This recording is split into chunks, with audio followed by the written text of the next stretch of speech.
সীমান্ত, অর্ণব, দিয়া আর মিতুল 4 বন্ধু একসাথে ঘুরতে যায় উজ্জ্বলপুর জঙ্গলে। তারা যেতে যেতে জঙ্গলের অনেক গভীরে চলে যায়। জঙ্গলের গভীরে তারা একটা বাড়ি দেখতে পায়। তারা 4 বন্ধু সেই বাড়িটার ভেতরে যায়। তারা কিছুক্ষণ বিশ্রাম নেয়। তারপর সীমান্ত বলে, এই অর্ণব, দিয়া, মিতুল, চল আমরা চারপাশটা ঘুরে দেখি। আমি যাব না রে, আমার বড্ড ক্লান্ত লাগছে, আমি আরেকটু বিশ্রাম নেব।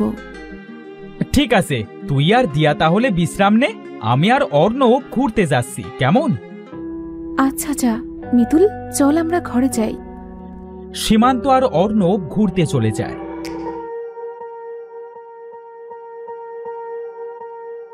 মিতুল আর দিয়া ঘরে এসে ঘুমিয়ে পড়ে।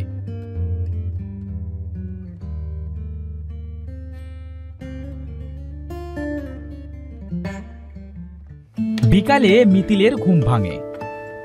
দিয়া, এই দিয়া, ওঠ ওঠ না, সন্ধে তো হয়ে গেছে। এই তো উঠে পড়েছি। কিরে মিতুল, সন্ধে হতে চলল, সীমান্ত আর অর্ণব এখনো আসেনি? না রে দিয়া, এখনো তো আসেনি। মিতুল, আমার কিন্তু ভয় করছে, এই গভীর জঙ্গলে ওরা কোথায় গেল? আজ রাতটা কষ্ট করে কাটাই, কাল সকালে দেখব।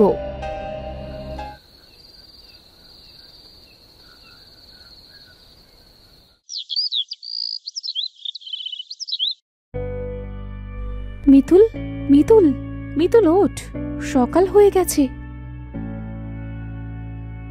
সীমান্ত আর অর্ণবকে খুঁজতে যেতে হবে। হ্যাঁ চল, কোথায় যে গেল আমাদের রেখে।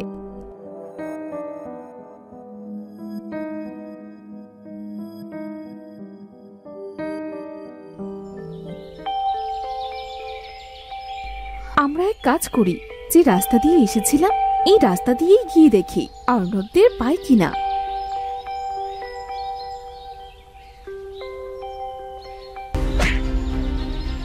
উফ, জ্বলে গেল। কিরে, কি হলো তোর? আরে, তোর কপাল কেটে রক্ত ঝরছে। কিভাবে কাটলো তোর কপাল? যেতে যেতে কিছু একটার সাথে ধাক্কা খেয়ে পড়ে গেছি। মানে, এখানে তো ধাক্কা খাওয়ার মতো কিছু নেই। আমার মনে হলো এখানে কোনো দেয়াল আছে যেটাতে আমি ধাক্কা খেয়েছি। এখানে দেয়াল কোথায় পাচ্ছিস? তাড়াতাড়ি আয় তো। আরে, এটা তো দেয়াল মনে হচ্ছে। এটা কি অদৃশ্য দেয়াল নাকি? কালকে আসার সময় তো কোনো দেয়াল ছিল না। সত্যি তো, কালকে তো আমরা এই রাস্তা দিয়ে এসেছি, তখন তো কোনো দেয়াল ছিল না। কি হচ্ছে এসব আমাদের সাথে? মিতুল, দেখ তো দেয়ালটা ভাঙা যায় কিনা।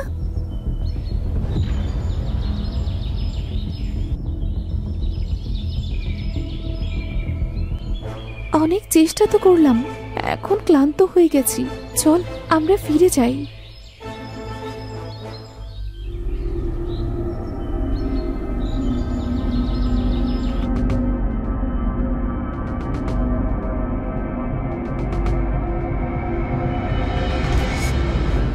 এই মিতুল, অনেক তো বিশ্রাম নিলি, এবার চল না, বাড়িতে যাবার জন্য অন্য কোনো রাস্তা পাই কিনা দেখি।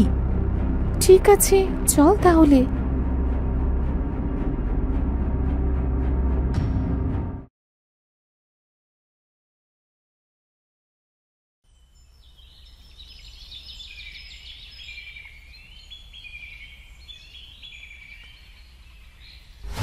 মিতুল, এই দেখ একটা রাস্তা, চল এই রাস্তা দিয়ে বাড়িতে যাওয়া যায় কিনা দেখি।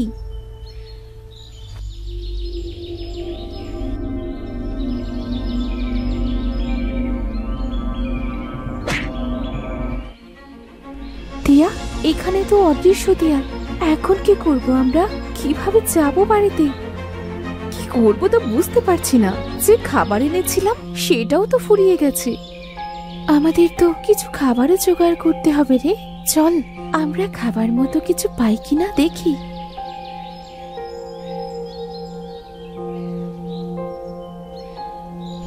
মিতুল, ওই দেখ দেখ, গরুটা আমাদের দিকেই আসছে, চল ওটাকে আমাদের সাথে নিয়ে যাই।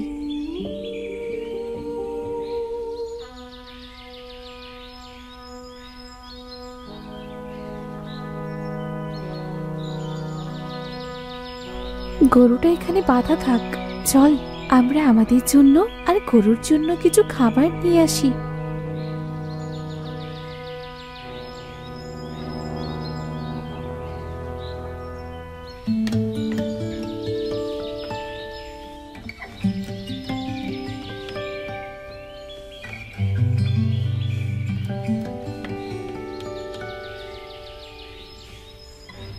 ধন্যবাদ দিয়া মিতুল, আমাকে খাবার দেওয়ার জন্য।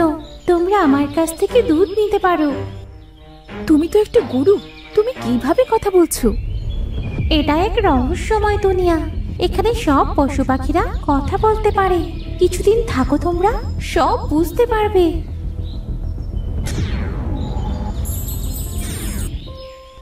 দিয়া, গরুটি কোথায় চলে গেল রে? সেটা তো আমিও বুঝতে পারছি না রে। আচ্ছা এইসব বাদ দে তো, সন্ধে হয়ে গেছে, চল এখন ঘরে চল। আমরা কালকে আবার বাড়িতে যাওয়ার জন্য অন্য রাস্তা খুঁজবো।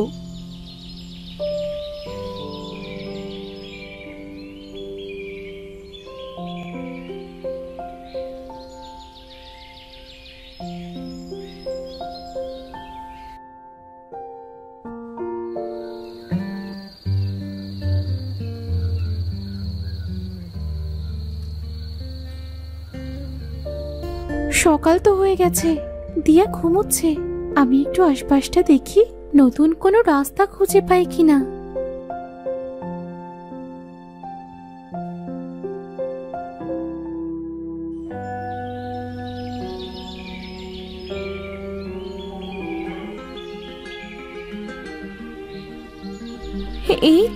এই তো নতুন রাস্তা, দিয়াকে ডেকে আনি।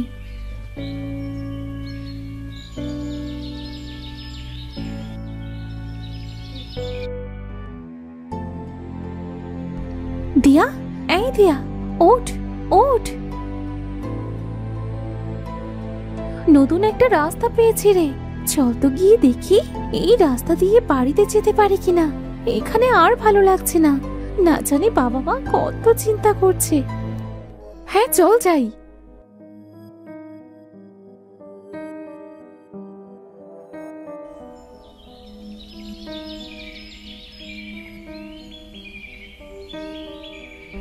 তারা দুজন পথ খুঁজতে খুঁজতে একটা বাড়ি দেখতে পায়। বাইরের বারান্দায় একজন মহিলা বসে, তার কিছুটা দূরে একটা কলে একজন পুরুষ পানি খাচ্ছে, আর কল দিয়ে অটোমেটিক পানি ঝরছে।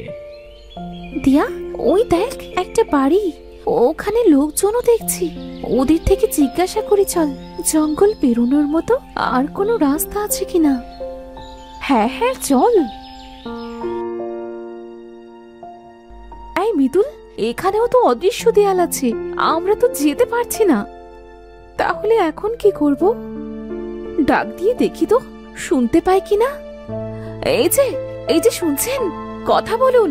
শুনতে পাচ্ছেন? শুনতে পাচ্ছেন আমাদের কথা? কিন্তু ওরা তো আমাদের কথা শুনতে পাচ্ছে না। দিয়া, একটা জিনিস খেয়াল করেছিস? কি? দেখ, ওরা কিন্তু নড়ছে না। মহিলাটা সেই বারান্দায় বসে আছে, আর পুরুষটা কলের কাছে দাঁড়িয়ে আছে। কল দিয়ে অটোমেটিক পানি ঝরছে, কেউ তো নড়ছে না। আমার মনে হচ্ছে ওরা হয়তো মারা গেছে। কি রহস্যময় দুনিয়া এটা, কিছুই তো বুঝতে পারছি না। সব কিছুতেই রহস্যময় লাগছে। আচ্ছা চল, আমরা ফিরে যাই।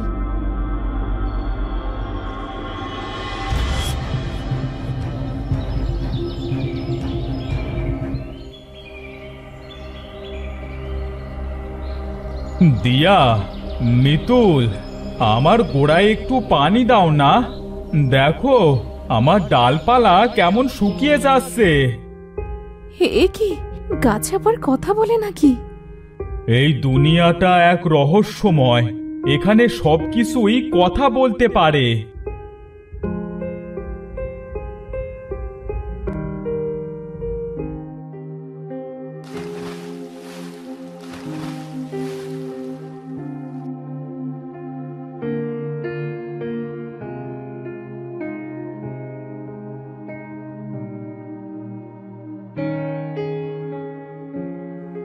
ধন্যবাদ তোমাদের। আচ্ছা, তুমি তো এখানে থাকো, বলো না আমরা কিভাবে বাড়ি যেতে পারবো? এখানে যে আমরা আর থাকতে পারছি না। তোমরা আমাকে সাহায্য করেছো, তাই তোমাকে তোমাদের বাড়িতে যাবার রাস্তা বলছি। তোমরা তো বুঝতেই পেরেছো এটা একটা রহস্যময় দুনিয়া। এই দুনিয়া থেকে বের হতে হলে ওই যে উঁচু পাহাড় দেখছো, ওই উঁচু পাহাড়ের ওপর একটা দুষ্টু দৈত্য থাকে। ওখানে দৈত্যের একটা জাদুর বাড়ি আছে। ওটা ভেঙে ফেলতে পারলে তোমরা তোমাদের দুনিয়ায় ফেরত যেতে পারবে। কিভাবে উঠবো আমরা উঁচু পাহাড়ে? এই রহস্যময় দুনিয়ায় একটা অদ্ভুত রাস্তা আছে। সেই রাস্তা তোমাদেরকে খুঁজে বের করতে হবে।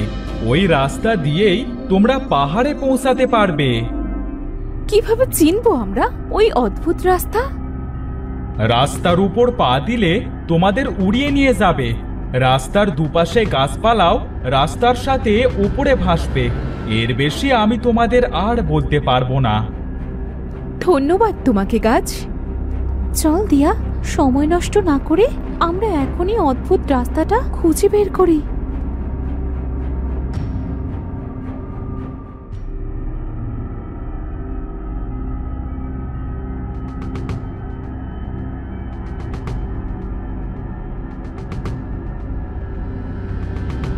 আমরা তো অনেক রাস্তা খুঁজলাম, কিন্তু গাছ যেমন রাস্তার কথা বলেছিল তেমন রাস্তা তো কোথাও খুঁজে পেলাম না। দিয়া, ওখানে অনেক বন জঙ্গল, চল তো ওখানে যেয়ে দেখি। ঘন বন জঙ্গলের ভেতরে যদি কিছু থাকে? কিচ্ছু হবে না রে, চল তো। তারা সেখানে যেই পা দেয় তখন সেই রাস্তা তাদের অনেক উঁচুতে নিয়ে যায় আর আকাশে ভাসতে থাকে। গাছগুলো তাদের সাথে ওপরে ভাসে। আরে আরে, পড়ে গেলাম তো। আমরা অদ্ভুত রাস্তা পেয়ে গেছি। হয়তো অদ্ভুত রাস্তায় আমাদের আকাশে ভাসিয়ে নিয়ে যাচ্ছে। ভয় পাস না দিয়া।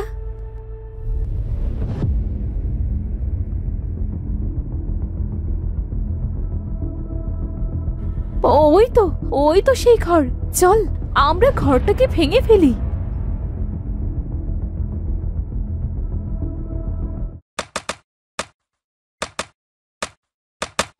তোদের এত বড় সাহস আমার ঘরে হাত দিস? আমি তোদের কিছুতেই ছাড়বো না। শয়তান দৈত্য, ছেড়ে দে আমাকে। দিয়া এটা বলতে থাকে। এমন সময় পেছন থেকে মিতুল এসে দৈত্যের মাথায় একটা বাড়ি মারে। সাথে সাথে দৈত্য সেখানে মারা যায় আর অদৃশ্য হয়ে যায়। এই দেখ, দৈত্যটা মারা গেছে। এবার আমরা এই জাদুর ঘরটা ভেঙে ফেলি। এই রহস্যময় দুনিয়ায় আর থাকতে পারছি না, খুব কষ্ট হচ্ছে।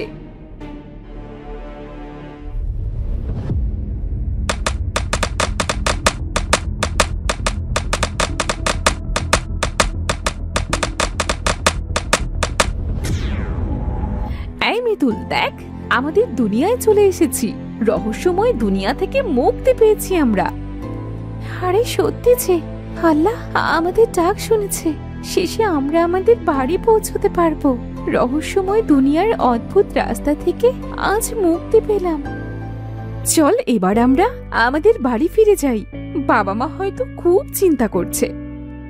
এরপর তারা যে যার বাড়িতে চলে যায় আর তাদের বাবা মাদের সব ঘটনা খুলে বলে।